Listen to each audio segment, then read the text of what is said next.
Bonjour et bienvenue au podcast Chez soi, famille et immobilier. Je suis Lynne Coudry, courtier immobilier résidentiel chez Remax.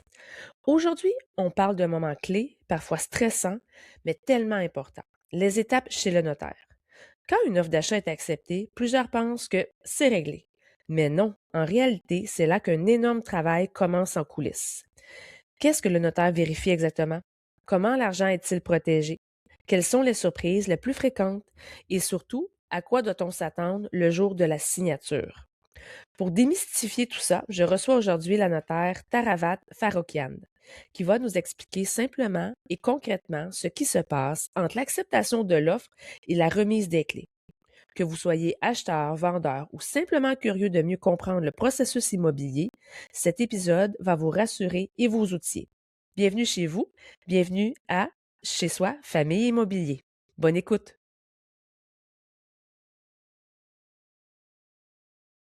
Alors bonjour Taravat, bienvenue au podcast Chez soi, famille immobilier. Bonjour Lynn. Merci pour notre deuxième rencontre. En fait, c'est ma première invitée qui revient deux fois. Merci beaucoup.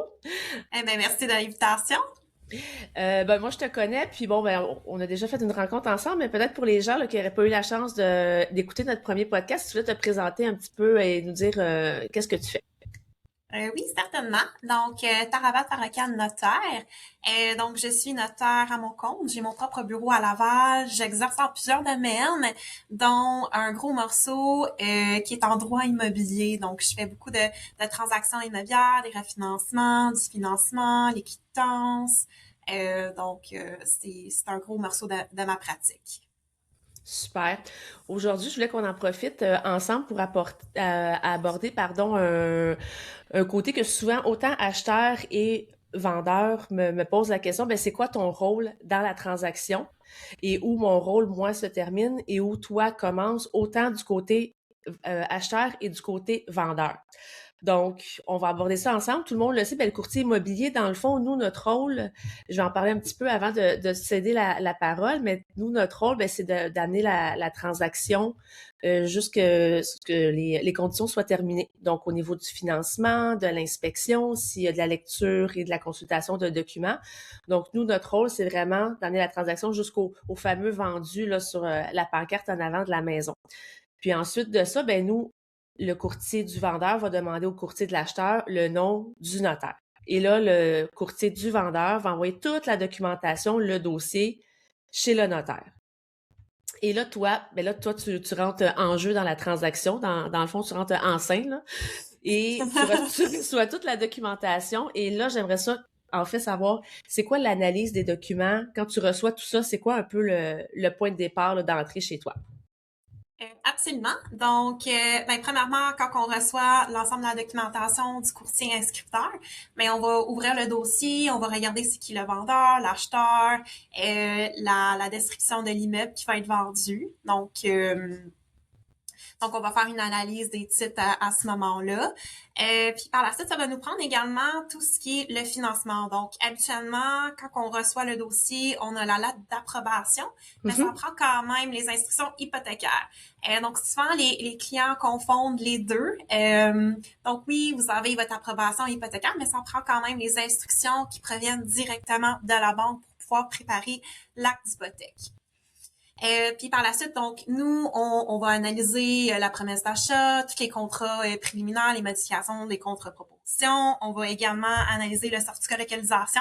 Donc, le certificat de localisation, c'est un rapport qui est préparé par un arpenteur géomètre. Donc, l'arpenteur lui-même va faire ses propres vérifications par rapport à la réglementation municipale, s'il y a des empiètements, les servitudes qu'il a pu localiser sur le certificat, sur le plan.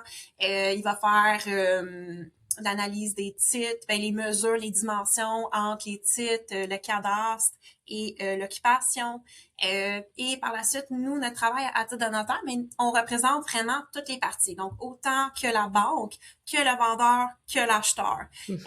Donc, c'est toute cette analyse-là qu'on fait. On veut s'assurer que toutes les instructions hypothécaires pour le financement sont bien respectées, que toutes les conditions de la promesse d'achat ont été respectées aussi. Donc, par exemple, le transfert de la mise de fonds. On va pouvoir préparer également les répartitions. Donc, par exemple, ce que le vendeur a payé par rapport aux taxes municipales, les taxes scolaires, les combustibles, les contrats de déneigement, le cas échéant.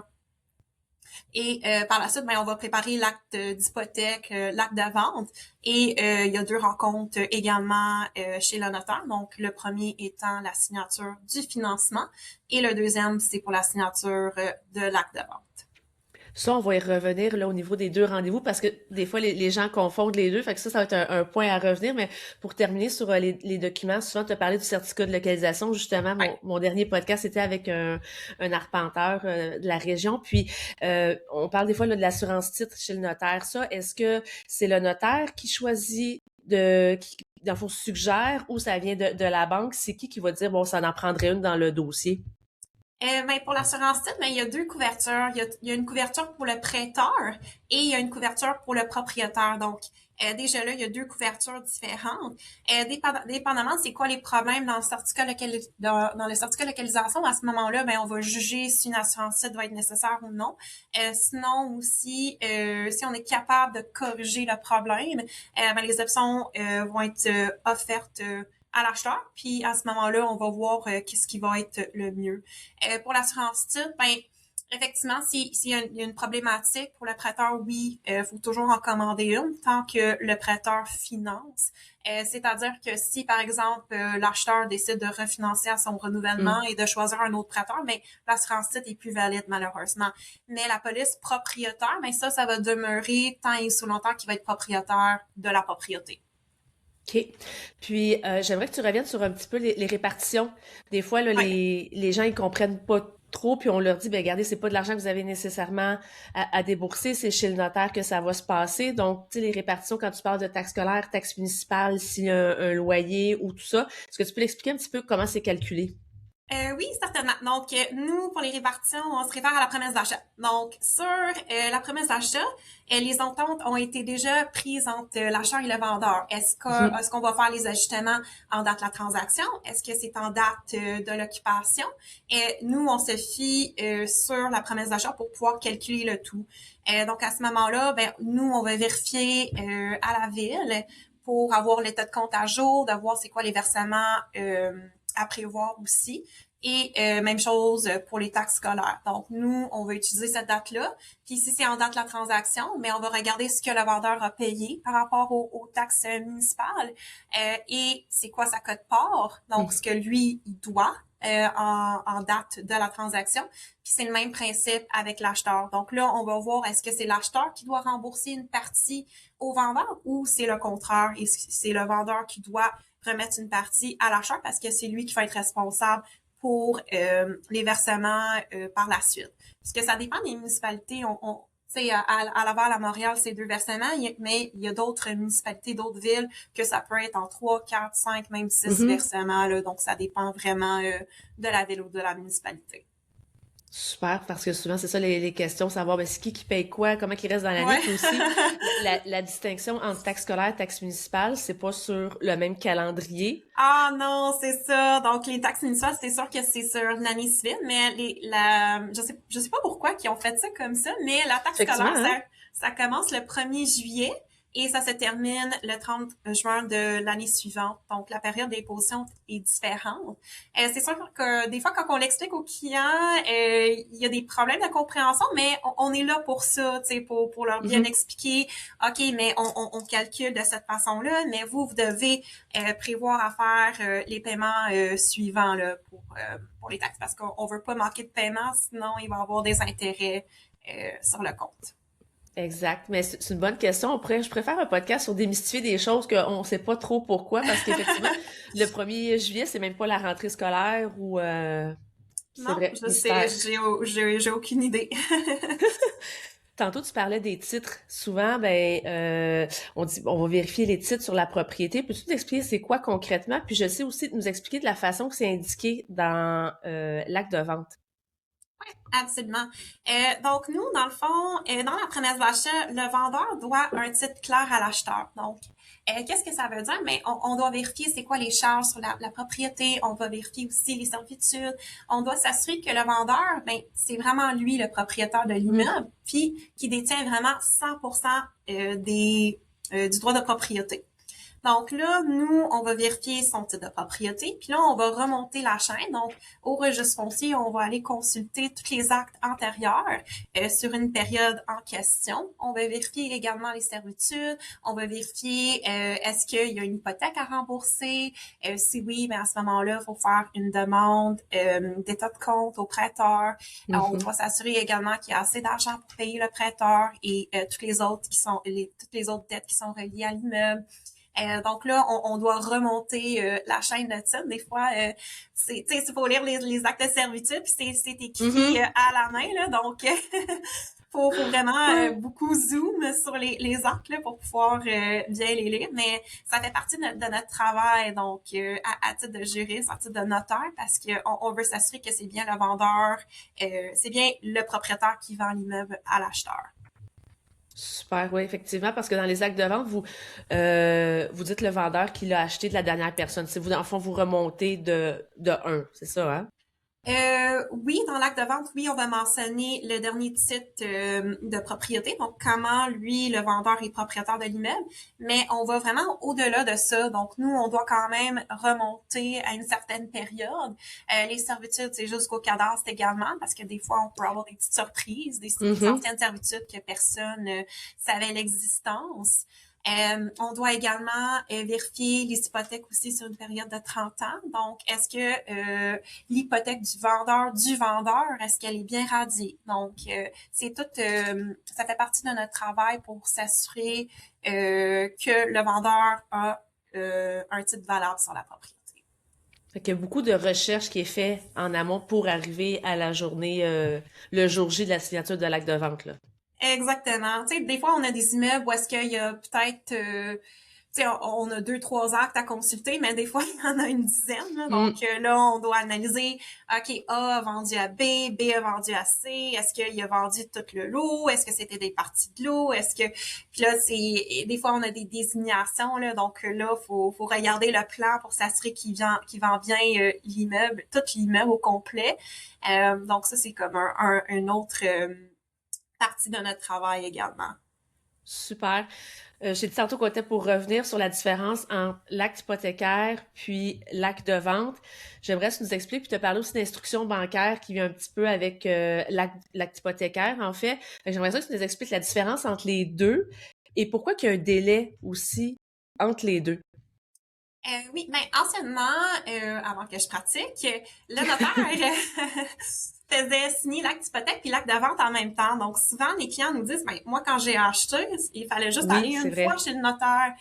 Mais malheureusement, c'est plus le cas. Donc, pour une transaction immobilière, l'acheteur doit se présenter à 2 reprises. Donc, une première fois pour signer son financement, donc l'acte d'hypothèque. Donc, l'acte d'hypothèque doit être enregistré sur la propriété. On doit faire notre rapport préliminaire à la banque pour dire est-ce que toutes les conditions ont été réalisées dans les instructions bancaires. On va commander les fonds pour pouvoir signer par la suite l'acte de vente. Donc, l'acte d'hypothèque, c'est vraiment pour mettre la garantie hypothécaire sur l'immeuble. Parce que, dans le fond, l'hypothèque, c'est quand le prêteur va prêter une somme d'argent, mais il veut quand même une garantie sur la propriété. Donc, si Mhm. jamais l'acheteur ne fait pas ses paiements, si jamais il ne respecte pas ses obligations, ben le prêteur a des recours sur la propriété par la suite. Puis l'acte de vente, ben l'acte de vente, ça c'est vraiment avec le vendeur, c'est pour le transfert des titres de la propriété. Ça se peut que, par exemple, à l'acte de vente, les clés ne sont pas remises en même temps parce que l'occupation peut être postérieure à la signature de l'acte de vente. Super. Donc, quand nous, on envoie un dossier chez le notaire, l'institution financière vous envoie les instructions bancaires. Ensuite, vous Exact. faites l'acte hypothécaire. Puis, à quel moment, dans le fond, souvent, les gens vont dire, ah, mais là, mon argent, c'est quand qu'elle va arriver chez le notaire? C'est après l'acte hypothécaire?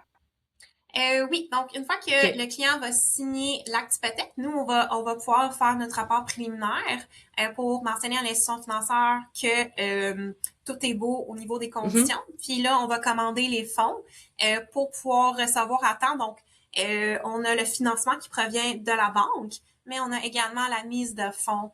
Donc, le notaire va aussi demander le transfert de la mise de fonds. Donc, avant, c'était plutôt par traite bancaire. Il y a des notaires qui demandent encore des traites bancaires, Mhm. mais moi, pour mes dossiers, je remets toujours un coupon de mise de fonds. Puis par la suite, ils peuvent faire un transfert via leur compte bancaire. C'est sûr qu'il y a un délai à respecter. On veut s'assurer d'avoir le montant du financement et la mise de fonds pour signer l'acte de vente. Donc, si on n'a pas les fonds, malheureusement, on peut pas signer parce que les conditions n'ont pas été réalisées. Donc, ça aussi, c'est rassurant pour le vendeur, sachant aujourd'hui, je signe l'acte de vente, donc je sais que le notaire a tous les fonds en main, soit la mise de fonds, le fameux le cash down, comme on dit, Ouais, et l'argent de la banque. Et qu'il y a une assurance aussi, vous validez toujours qu'il y a une assurance qui a été prise sur la propriété de l'acheteur avant qu'on exact. signe l'acte de vente. Donc, c'est comme les deux points que le vendeur peut dire, ben, si mon rendez-vous est vraiment aujourd'hui, donc je suis assurée que tout ça est en place, en fait. Exact. Mais par contre, le vendeur va pas recevoir son chèque à la signature. Donc, anciennement, c'était comme ça aussi. Mhm. Malheureusement, ce n'est plus le cas. Parce qu'une fois qu'il est parti, ils vont signer l'acte de vente. Le notaire doit quand même enregistrer l'acte de vente au registre foncier. Donc, du moment que l'acte de vente est signé, oui, c'est opposable entre les parties. Donc, ça prend effet entre les parties. Toutefois, faut que l'acte de vente soit opposable au tiers. Donc ça prend l'enregistrement au registre foncier. Donc, du moment que c'est signé, le notaire va publier l'acte de vente. Donc, nous, on doit attendre l'état certifié, mais aussi l'inscription sur l'index aux immeubles. Donc, vraiment ce qu'on appelle l'indexation de la vente. Donc, ça, c'est une Mhm. dernière vérification qu'on fait. Donc, d'une première part, ben, on regarde si le vendeur n'a pas vendu à deux personnes différentes l'immeuble, mais Entre-temps, là. aussi exactement. Parce que si ça se peut, donc avant de, tu sais, de libérer les fonds, on a quand même différentes vérifications aussi à faire.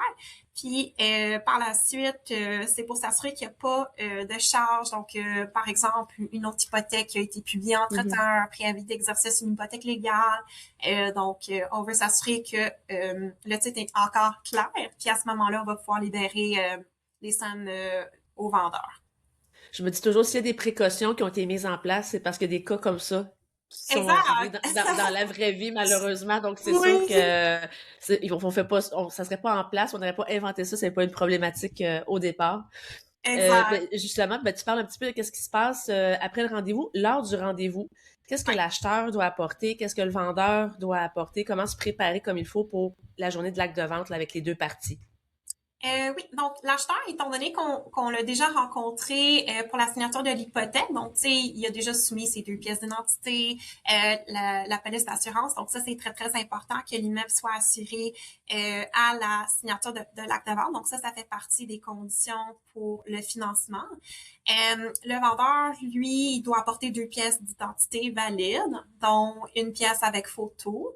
Et il doit apporter son specimen check si le notaire fait un transfert électronique. Il doit également apporter avec lui tous les titres qu'il lance à passation, donc son propre acte de vente quand on lui a acheté, puis les autres actes Mhm. antérieurs s'il les a, et un certificat de localisation de date récente, donc avec le sceau officiel de l'arpenteur.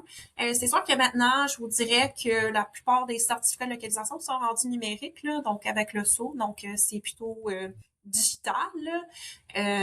Mais ça fait partie des documents. Puis ça se peut que votre notaire vous demande tout autre document. Donc, si par exemple vous êtes marié, ben ça prend le certificat de Ouais. mariage. Ou si par exemple vous avez un contrat de mariage, le notaire va vous le demander. Le certificat de divorce aussi, si vous êtes divorcé, ou le certificat de décès si la personne est veuve. Donc, on vous demande tous ces documents-là, pas parce que on essaie de rendre la vie compliquée, c'est parce qu'on on en a besoin pour notre dossier, parce que c'est toutes des déclarations qu'on met dans l'acte de vente. Donc, on a aussi une déclaration par rapport à l'état civil. Oui, effectivement. Souvent, c'est les documents, c'est ça, un mariage, divorce, ou faut tout apporter Exact. ça. Donc, c'est des documents qui sont importants. Je dis aux gens, tu sais, essayez de classer le minimum de documents importants. Justement, quand on quitte chez le notaire, si votre maison, vous la revendez, là, gardez ça ensemble, s'il vous plaît, parce que ça rend la vie plus facile. Des fois, les gens ressortent ça ou quoi que ce soit. Puis, qu'est-ce qui arrive si les gens ne l'ont pas, exemple, tu sais, si se sont mariés depuis plusieurs années ou divorcés de plusieurs années, est-ce qu'il y a des façons pour les gens qui puissent retrouver ces documents-là? Oui, absolument. Donc, le certificat de mariage, donc ça, on peut toujours le commander au directeur de l'état civil parce que si le Mhm. mariage est inscrit, c'est sûr que les jugements de divorce, ben ça, faut contacter l'avocat qui a représenté la partie à ce moment-là. On peut également faire une recherche au primitif aussi, juste pour avoir le numéro de dossier sur ce qui aussi. Donc, tu sais, il y a des façons de retracer certains documents, là, donc faut pas être super inquiet. C'est sûr qu'il faut se prendre à l'avance. Donc, si, par Mm. exemple, le client n'a pas ces documents-là en leur possession, ben, tu sais, c'est pas la veille de la transaction qu'il faut aller faire la demande, là. Donc, tu sais, faut quand même regarder si on tout en leur possession là, avant d'aller chez le notaire. C'est aussi un peu le rôle du courtier immobilier. Moi, c'est quand je rencontre les gens, exemple, pour prendre la propriété en vente, puis ils vont sortir votre acte de vente, les titres de la propriété, tout ça. Tu sais, moi, je l'ai de façon numérique, mais c'est important. Tu sais, vous mettez ça de côté, déjà commencez à trouver justement, là, tu sais, Exact. vous êtes marié ou vous êtes divorcé, ou si ils sont pas mariés ensemble, mais monsieur ou madame a dans le passé été divorcé. Donc, commencez déjà à trouver, tu sais, j'en fais une petite checklist parce Oui, qu'effectivement, c'est des documents c'est qu'on parfait. consulte pas souvent, donc c'est important. Et Exact. donc, après le rendez-vous, l'acte de vente, chacun signe. Exact. Et ensuite de ça, exemple, si les clés sont pas remises cette Ouais. journée-là, tantôt tu parlais du chèque, de l'argent, parce que tu nous disais un petit peu les étapes par la suite. Ben pour les clés, moi ce que j'aime faire dans mes transactions, c'est que l'acheteur puis le vendeur échangent leurs coordonnées. Puis à ce moment-là, ben ils peuvent s'entendre à quel moment, ben pas à quel moment parce que le moment est déjà prévu dans la promesse d'achat, mais tu sais de pouvoir se dire ben à telle heure on va aller à la Mhm. propriété ou on va se rencontrer à tel lieu à la place, c'est mieux pour moi. Puis par la suite pouvoir remettre les clés là. Ce qui est toujours bien avec les clients, c'est de rencontrer le vendeur à la propriété parce que ça leur permet de faire un dernier tour. Tu sais, des fois, on oublie elle est où l'entrée d'eau, tu sais, on Mhm. oublie certains petits détails. Donc, je trouve ça super plaisant pour les acheteurs de pouvoir faire un dernier tour là, avec le vendeur. Puis au niveau du document officiel, l'acte de vente, est-ce que ça, c'est envoyé par la poste ou ils passent le chercher? Comment toi tu fonctionnes? Exact. Donc, ça dépend du notaire parce que là, on a les actes technologiques. Moi, je Oui. suis 100% numérique. Donc, moi, je signe, même si les clients viennent en présentiel, ils vont pouvoir signer tous leurs documents sur la tablette. Donc, à ce moment-là, l'acte d'hypothèque, l'acte de vente, ça peut être soumis numériquement. Donc, par courriel sécurisé. Donc, oui, ça comporte quand même le sceau OK. officiel du notaire. Sinon, ça peut être aussi copie papier si le notaire signe encore ses actes en format papier. Donc, à ce moment-là, c'est en format légal avec le sceau officiel signé copie conforme par le notaire. Donc, ça dépend du notaire. Je vous dirais, il y a des notaires qui vont demander aux clients de venir chercher les documents à leur bureau. Sinon, c'est envoyé par la poste aussi. Là. Donc, ça dépend du notaire en question. Tantôt aussi, pour revenir sur le point que tu disais, la remise de clés, si ça Oui, se fait à la maison, souvent je dis aux vendeurs, tu sais, pour vous éviter peut-être 10 appels plus tard, prenez le temps de prendre un 10 minutes pour faire le tour de la maison. Tu sais, des fois, c'est des petites choses exact. Mais oui. anodines, la manette pour telle chose, ou l'entrée d'eau, tu disais, si on l'avait pas vu à l'inspection parce qu'il y avait des meubles, ou ah ben je t'ai laissé ça finalement, ou tu sais, juste de prendre, des fois, ça rassure les deux côtés, puis ça peut éviter justement des fois plusieurs appels par la suite. Exact, exact. Donc, je trouve ça super. C'est sûr que traditionnellement, puis dans la plupart des dossiers, les clés sont remises chez le notaire. Puis je trouve C'est ça vrai. super symbolique parce que du moment qu'ils signent, je trouve ça super cool quand ils remettent les clés. C'est vraiment, c'est comme l'acte de transférer, là. Mhm. Donc oui. C'est super riche en émotions, les deux côtés.